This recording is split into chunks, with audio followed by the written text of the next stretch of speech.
Welcome back to the Cash Compound and the Banking Bros podcast. I'm in studio, but Jonah is across the pond. And on this conversation and this particular episode, we're going to talk about the Money Manifesto. You know, if I'm in charge of anything, I'm going to have to color coordinate these words out here. You might call it the Cash Commandments out there, maybe something like that. But we're going to be talking about some of the core ways you think about money and some of the core concepts that help you determine which products and platforms and processes you're going to do.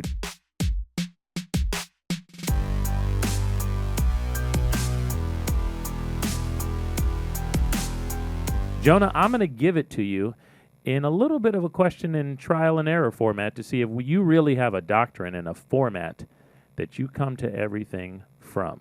Are you ready for that? Yeah, that sounds pretty good. I think I am ready, and hopefully you at home or on the road or wherever you listen to your favorite podcasts are ready also. Thanks for tuning in. Buckle up. Let's go. In this edition of Nelson's Notes, we talk about how our thinking has to change. Nelson used to always say, it's all about how you think. And then he'd emphasize different words like, it's all about how you think, or it's all about how you think, or it's all about how you think. On page 4 of BYOB, he says this: the infinite banking concept is a major paradigm shift for most folks. It will require several thorough readings for a full understanding of its message. The concept is not complicated. It's just different from the way that the majority thinks and behaves. In fact, it is the ultimate in simplicity. Welcome back to the Cash Compound and Banking Bros HQ. J-Do is in the headquarters, but Jonah, you're still across the pond, overseas. And every time I check in to the family thread, which we get one or two extra updates of you and the kids, but I mean, I haven't seen you in the office. You're just living large. We're trying to vicariously be like you one day. So what's going on right now? Before we get into this Money Manifesto conversation, how are you spending your summer 2026 right now before you come back and see us? Yeah, so we talked about it on a few episodes ago. So if you are unfamiliar with that, go back and find that episode. It'll be fun. I think there's a few pictures in there or something like that. But right now we are in Europe, and we're in the lower part of Germany, and we are just enjoying ourselves. So last week was few different spots in France, including Disneyland Paris. The kids really enjoyed that. It was kind of my first Disneyland experience also. It was fun. It was good. And this week, we've already yesterday went and saw a nice old castle, and there's actually a old castle type of night fair that we're going to do this weekend, and we might actually end up going to Switzerland or Amsterdam. We have not decided yet. So we're just on the move. We are enjoying it, trying to get as many places as we can, and having a good old time. So that's what we're up to, using a lot of our cash value to make it happen. And again, if you want more of a breakdown on how we did that and how we used our policies, that is a few episodes ago. Look for that episode. But that's where I still am. But I'm happy to be here recording this episode with you. Sheesh, must be nice to have money on your side. Okay, well, what I want to talk about with you is actually something that spawned and really shifted my thinking when I attended a conference. Ladies and gentlemen, get out there, go to a conference, get on a webinar. But I went to Nashville last week, Jonah, and this was the second year that I was on stage getting to help out with the community that are the certified income advisors through a product and a system called Currence, Currence. And I'm a user of this tool, but it's not just about the product and the platform. It's about the people. And the people help me think about something very important. And it is what they call the financial doctrine. Of course, I've already renamed it, and I've named it the Money Manifesto. Here's what's going on here. The Money Manifesto is a client or a user, a person like you and me's own statement of the principles that will guide every financial decision that we make in our own words. And we're going to get there through guided questions and real-life scenarios. So this is not about products that solve our problems. This is about understanding who we are and where we want to go. So here's my questions and thoughts for you. Have you ever used in your own life any specific guiding principles to help you decide where you and your wife and your family are going to go? Have you ever done this or maybe written them down? Yeah, that's a good question. I don't think I've got anything written down specifically. So I do like the idea of having them written down. I know there was a book that we read, maybe upwards of a year ago now. I believe it was the 7 Habits of Highly Effective People. and I believe that they encourage writing down a family type of manifesto. Do Yep. you remember that book, I do. Jeremiah? I And do. that's Yeah. I haven't read that book for a very long time, but I think you're right. You're on it. okay, yeah. So I do like the idea of writing something down. But so no, I don't have anything written down, but my family and I like to use our money in ways that increase experiences, really. Okay. And that's little money or big money. One of the examples I can think of, we were actually just talking about it, was I had a friend growing up that every Friday night at his house was pizza night. And we've kind of adopted that in our house, and the kids look forward to it so much, right? And they're having a great time. But what we've been doing recently, we went from homemade pizza to Little Caesars, to Domino's, to Papa John's. We kind of did a variety. And recently I said, you know what we should do? We should invest in one of those pizza ovens, because one, it'll save us time and money. Actually, we do pizza once a week. But two, it'll let us put a little bit more personality and fun into pizza nights at the house.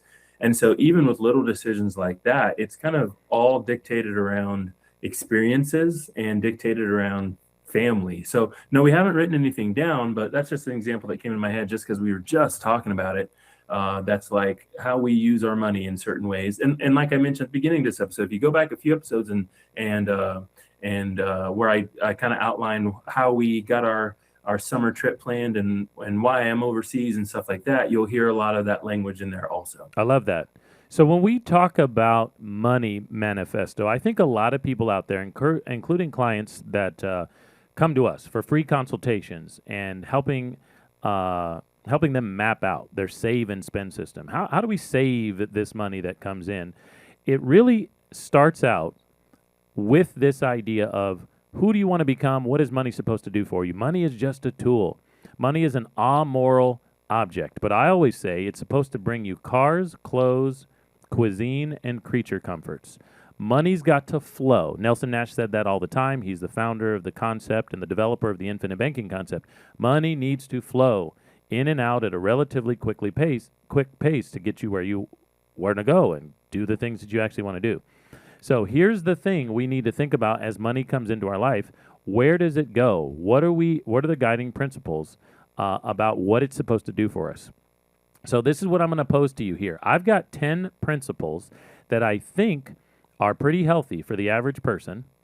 Now, we want them to be in your words. We want you to decide if you like these ideas, but I'm going to start guiding some of my conversations more specifically to these Money Manifesto principles when I talk to people. And just this morning, as we record this, somebody hit me up and said, hey, we met you a couple of months ago, me and my husband.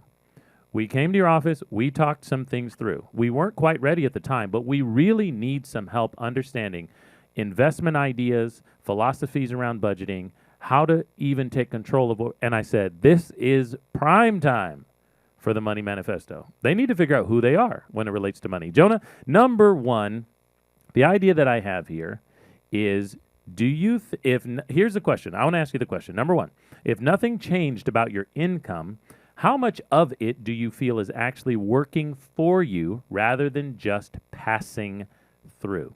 Is that a good question, and how do you feel about it? Yeah, I think that is a good question. That's a question that a lot of people need to get the grips on earlier than they realize. The people who are serious about money management, creating more for their family, having more time freedom, a lot of people are going to say, wealth is having time and money, right? Both. Have to get a hold on that question very quickly. That is a question. It's not the exact question I kind of ask myself, right? I kind of use more more hip language. You've heard some of that stuff in those songs, like your money coming in, never going out, stuff like that. And scared money don't make no money, stuff like that. I kind of use some of that kind of in my thinking when I think about your principle, which is like, I need to use the money that I just made, that I just worked hard for, to make more. It's got to create more for me. I can't just spend it. And so a lot of times I'm staying away from that new nice thing because I don't want to spend the money. I'd rather use the money to create more. There we go. And I think a lot of people want to do that, but they don't know how to do it. And so this is a good first question. I love it. Okay, so the principle behind that question is something that I have determined and named, keep it compounding. keep it compounding, right?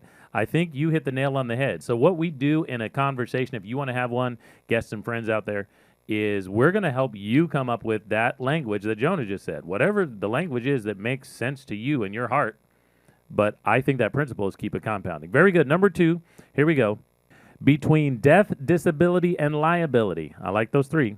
Which one worries you the least right now? And is it because it's handled or because you haven't thought about it? Between death, disability, and liabilities, okay? Which one? Yeah, this is a good one also. Which one worries me the least, you're saying? Yeah. Just make sure I heard it. Okay, I'd say death. Obviously, we work in a life insurance space where we use strategically designed life insurance for cash value purposes. And so I know that death is like, nah, it's handled, right? Now, there are more things than just having a bunch of money to pass, right? You probably need a folder with all the important documents. You probably need a video or a letter that says, people I'm leaving behind, go here and look at this. But death probably has me the least worried. Yeah. Okay, here's the next question. Different question for the same principle I'm trying to get to. If you couldn't work tomorrow, Jonah, for any reason, how long could your household keep going exactly as it does now? So there's a few things to think about here, and I do like the question, right? But this is prompting you to think through disability insurance. This is prompting you to think through long-term care insurance. This is prompting you to think through your emergency fund, right? Stuff like that's important.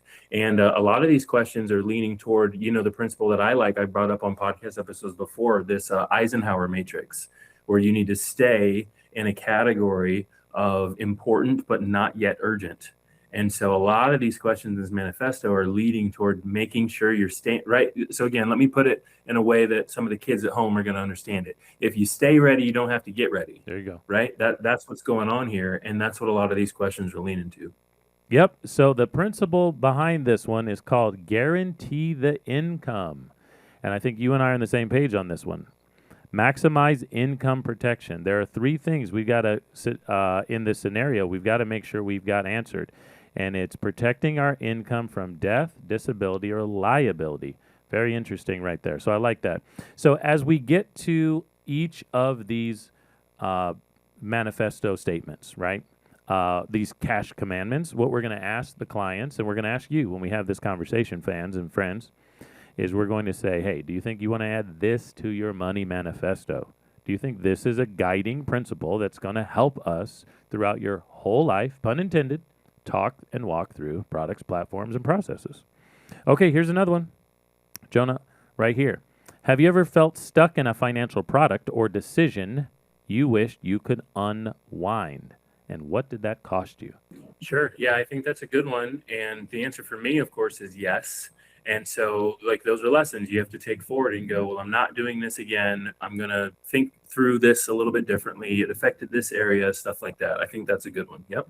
Okay, very good. That principle is stay in control and or maximize options and flexibility. I think there are a lot of folks who are probably listening out there. Let me know if it's a yes in your brain right now. Are you stuck in a financial product currently that's messing you up? Are you stuck in a financial product you don't think about because you're stuck? Like, is it a qualified plan? Man, I don't even think about it. That money's tied up, stuck, will be taxed, will be penalized. I don't mess with it. But you are stuck in it, so you've actually eliminated it from your daily decision-making process. But is that the right place for it to be? Okay, here's another one, Jonah.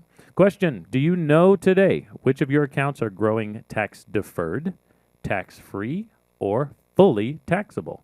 I do like that one as well. A lot of people do not. I had a conversation with a gentleman yesterday, a military gentleman who did know. He knew every single one. And he actually even recommended an app. He said, hey, when you talk to other people in the military, you need to tell them to get this app because this app has helped me a lot. A lot of military people don't know this information, but it was exactly that. Which ones are tax deferred? Which ones are tax free? Which ones you still have to pay federal income tax on? He knew it was helpful for him to recommend an app to help other servicemen.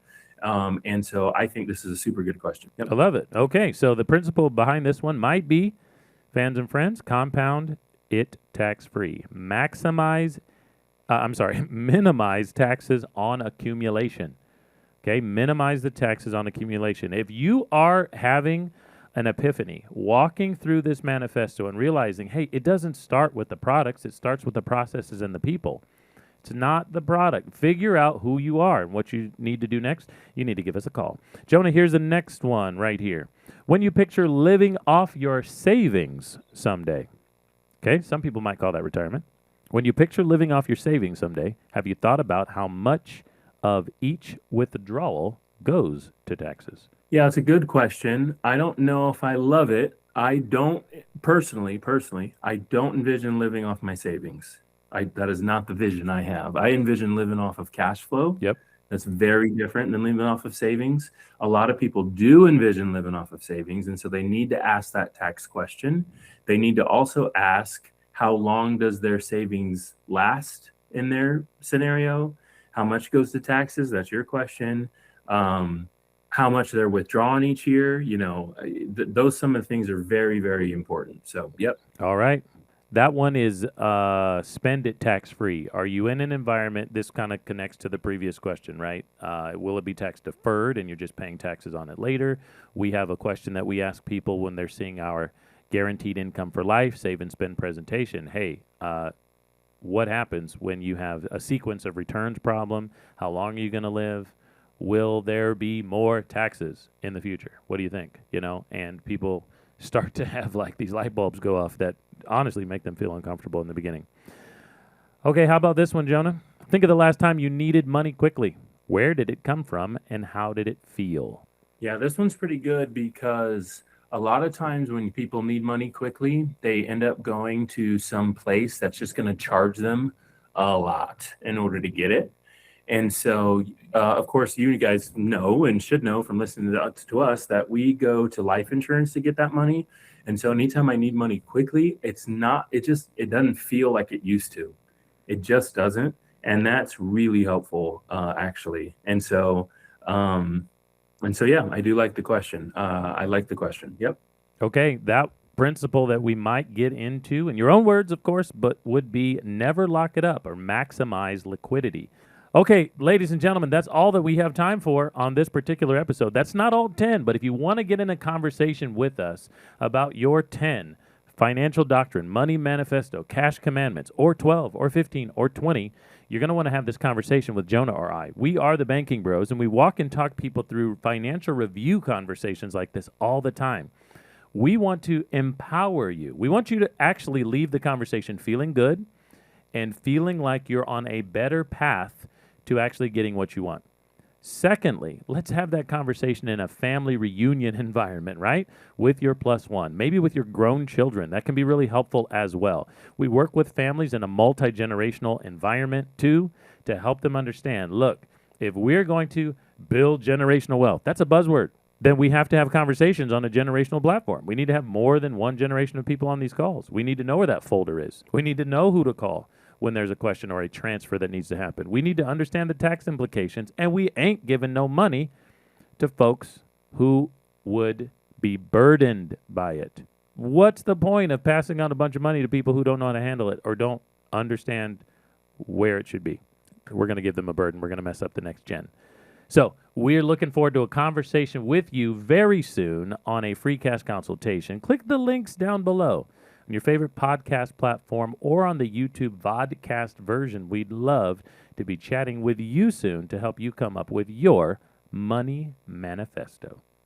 There's a special guest in studio for this round of trivia. Ladies and gentlemen, let me introduce you to Will. Will, it has been a long time since we've had you in studio for our podcast. That's true. I'm usually hanging out on the other side of the wall, pushing all the buttons. So tell us what roles you play around here at the Cash Compound. So I guess I'm general producer. We don't really have titles of that nature. I'm older brother, right? I don't have, there's like no. Real official. Yeah. I'm usually the one that's editing and running the podcast and all the other video stuff that we put together. We've got plenty of help as well that helps us put together and do the final editing, but a lot of the backside visuals, graphic design. Yep. Creative stuff. And how long have you been an Infinite Banker? Man, almost as long as you guys. So right? Not quite 10. I don't think maybe 8 or 9. Something like that. My wife is the numbers person. I'm the creative person. So you'd have to ask her to get the exact date, but quite a while I've been in the game. All right, Will, let's play a little game. Okay, we're going to play a game of Get 10 right before you get 3 wrong. Okay? I didn't tell you the category, 4 Will. total questions is the goal. I don't care what the guy. All right, this is going to be tough for you, I think. All right, I don't know that I do super well at it, but Okay. it is the richest U.S. president. Okay, inflation adjusted. So we're going to come up with 2026 numbers according to chat and the internet, Is that and you're going to name us the top 10 richest U.S. presidents at their peak. Not necessarily before, after they came into office. Okay, So okay. that should maybe even help some things. Yeah, gives me a couple at least, hopefully. All right. So what you're going to do is go for 10 before you get 3 wrong. Okay. Their wealth is measured at each president's peak net worth and adjusted for inflation in today's dollars. Can you find 10 before you get 3 wrong? Who you got? Anybody in the Just top 10? In the top 10, doesn't have to be in number order. Correct. Okay, well, I think Trump, has got to be in the top 10. We're taking it. Okay, Donald Trump is estimated peak wealth at $6 billion, which would put him in the number 1 spot. Okay. We all know that the current president is fueled by real estate, media, newer business ventures, and the color orange. Okay, all those things are fueling this man. All right, give us another one. My next guess would be landowner George W. Bush. Is he in there? George W. That is not in our top. Not a strong start. All right. Not a strong great. start there. Okay, you're 1-1 right now. You got 1 out of 3 strikes. Okay, Okay. he is not in the top 10. Give me another. Only because recent memory is going to be the strongest in my brain. I feel like Obama has done a lot of charitable things, business things, money things. Is Obama in the top 10? Obama is not in the top 10. Oh, then I'm going to lose. There's no way I would have guessed that. No? I would never have thought he would be in top 10 He's got to be in the millions. because he did not have. He's a career politician. Right. So I would obviously he's making money now. I get that. You know. Well, and peak is going to be after most of these people are presidents, I would assume, except for maybe an actor. Only in the 20th century, I would think, afterward. Because lots of presidents get into Were the game wealthy and are before. dead within 15 years of getting out of the game. Also true. Yeah. So, we've had younger presidents in the 20th century, 21st century, but lots of them are dead afterwards. So, Yeah. they got to make money before they get there. Okay, this might be a really short show. I got 2 more people in mind. All right. I'm going to go with... How many presidents have we had? Hold on. Let's elongate this out just in case you're about to get your third one. How many presidents approximately have we had? I Oh. think I know. I have no idea. I think it's 45. Okay, that sounds like a great number to me. Well, people have those Trump hats, and does it say 43 and 45 on it? Oh, yes. Or 42 I was gonna- and 44? I was going to say, is Trump on the list twice since he was president more, but No, it's separate terms. no. It doesn't 42 and 44, but they say 45, and they're like, I don't know if they think it's real or Kings, whatever, but yeah. you can't. No, there's been one president who's had more than 2 terms. Mm-hmm. Remind us who that is. There's only one because they changed the law and said you just can't do that Yeah, I anymore. don't remember who it is. It's something weird, Polk or something. I have no idea. No. Very, very famous, but You did no. say this would be hard for me. You are correct. Yeah. History, not my strong suit. Again. Okay, FDR was voted in 4 times during all of the Depression and wars. Yeah, And then he died in Coming back. office, and they changed the law. Said, all right, That's 2 was good enough for George Washington. Right. 2 is good enough for everyone else. Here we go. Give me another. Kennedy. We had some John rich Kennedy F. families. Kennedy, the only Kennedy to make president, but tons of them have been in office. Political, yeah.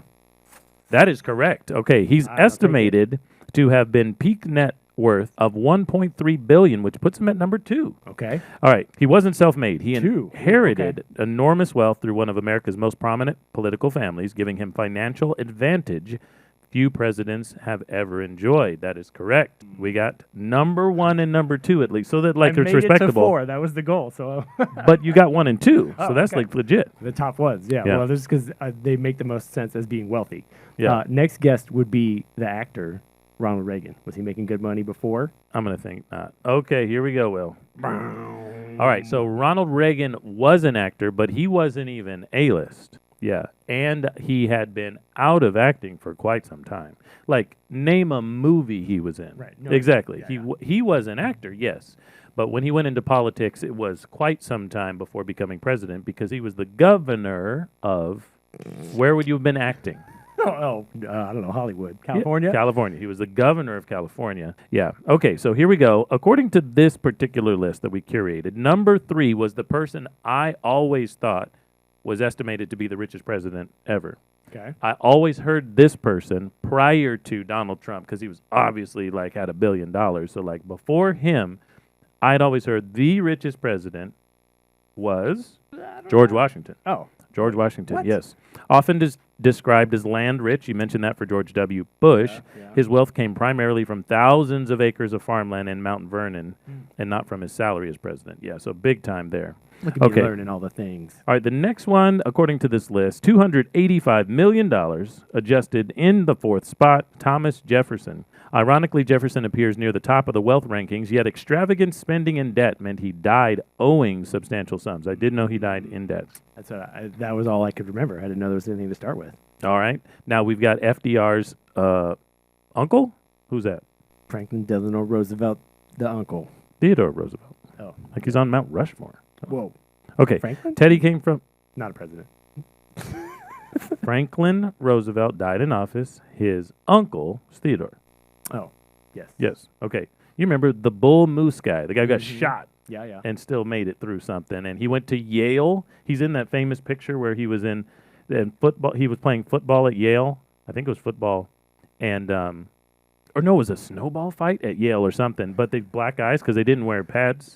They didn't wear helmets back then. Yeah. 1895, there was no actual helmets for football. Something. I don't know if I've seen this picture. Yeah, I've seen it a bunch of times. Okay, number 6, Andrew Jackson. Couldn't have told you anything about him other than he's on one of the bills. Which one is it? The Jackson bill is the 20, the 10 or the 20? Yeah, I was going to say 20. Isn't it 20? Yeah, Andrew Jackson's on the 20, I believe. Okay, number 7, James Madison, $135 million. Lyndon Baines Johnson. Okay, 130. Of course, many people assumed he killed Kennedy. He was his vice president.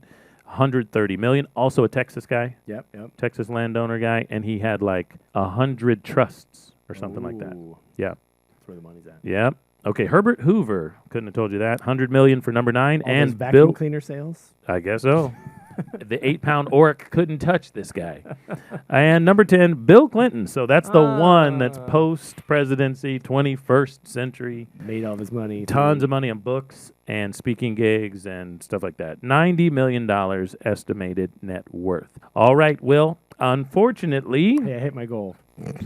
you hit your goal. You hit your goal. Should have set my goals higher. All right, maybe next time. We hope you've enjoyed the Banking Bros podcast here at the Cash Compound. J-Du's coming to you from the HQ, walking and talking you through how we might start a conversation with you.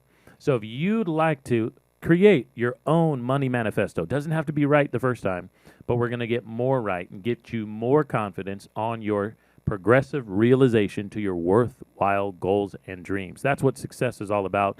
We want to have that conversation with you soon. Come forward on a next episode with us where we walk and talk through client conversations and we chronicle cash flow as you and I don't just become consumers, but we become educated producers where we get wealth inside our life and we keep it there. Ladies and gentlemen, we'd love to talk with you soon. Bye now. You are now tuned to the Banking Bros. Said we couldn't make it, drink or settle, this the life we chose. Gave a lot of game, we never got a lot of things. Bow your head and say the prayer, we taught you how to be the bank.